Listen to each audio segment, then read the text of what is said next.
छोटे से गांव में कुमार सोहन रहता था। वो मिट्टी के बर्तन व खिलौने बनाया करता था और उसे शहर जाकर बेचा करता था। कभी कभी उसके 2-4 खिलौने बिकते तो कभी वो भी नहीं। जैसे तैसे उसका गुजारा चल रहा था। एक दिन उसकी बीबी शीला बोली, सुनो जी, क्यों न शहर जाकर कोई नौकरी ही कर लो। नौकरी करोगे तो महीने के अंत में कुछ धन तो आएगा। बीवी की बात सुन अब सोहन को भी ऐसा ही लगने लगा था, पर उसको मिट्टी के खिलौने बनाने का बहुत शौक था, लेकिन हालात से मजबूर था। बात तो तुम सही कह रही हो, पर कैसे उस हुनर को छोड़ दूं जिसका नमक हम लोग अब तक खाते आए हैं। मैं जानती हूँ आप बहुत मेहनत और लगन से खिलौने बनाते हो, पर बाजार में बिक्री न होने से अब हमारा गुजारा नहीं होता। अब तो यह हालत हो गई है कि रसोई में अन्न का एक दाना भी नहीं बचा। ठीक है, मैं कल सुबह ही शहर जाकर कोई न कोई नौकरी तलाश करता हूँ। अगले दिन वो शहर के लिए रवाना हो गया और एक व्यापारी के पास वह नौकरी करने लगा। सोहन वहाँ नौकरी करता तो जरूर था, पर उसका मन अभी भी अपने चाक और मिट्टी के खिलौनों में ही रहता था। समय बीतता गया। एक दिन शहर में जहाँ वह काम करता था, उस मालिक के घर पर उसके बेटे निखिल का जन्मदिन था। सब महंगे महंगे तोहफे लेकर आए।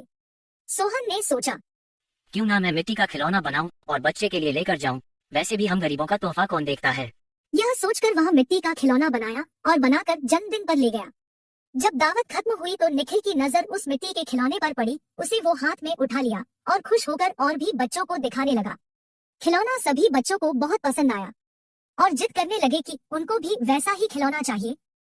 यह सब देख सभी मेहमान एक दूसरे की तरफ देखने लगे और एक ही बात पूछने लगे, अरे वाह, इतना शानदार तोहफा कौन लाया है? इतना महंगा तोहफा ये किसने लाया होगा? ये खिलौना तो शायद आपका नौकर सोहन लाया है। इतना सुनते ही सब हैरान हो गए। सभी एक दूसरे का चेहरा देखने लगे। तभी मालिक बोला, सोहन तो बहुत गरीब है, इतना महंगा खिलौना कहाँ से ला सकता है? हाँ, मैंने देखा है, ये खिलौना सोहन ही लाया है। ठीक है, सोहन को बुलाओ, उससे पूछो कि ये खिलौना वह कहाँ से खरीदा है। वहाँ सोहन आता है और सब उसी के तरफ देखते हैं। वह माहौल देखकर हैरान हो जाता है। मुझसे क्या गलती हुई, सब मुझे ही घूर रहे हैं। शायद मेरा खिलौना निखिल को पसंद नहीं आया होगा और बच्चों के सामने वो अपमानित होगा। कोई बात नहीं, मैं माफी मांग लूंगा। मालिक, क्या आपने मुझे बुलाया? हाँ सोहन, क्या यह खिलौना तुमने दिया है? हाँ मालिक। तुम यह खिलौना कहाँ से लेकर आए हो और इतना महंगा तोहफा तुम लाए कैसे?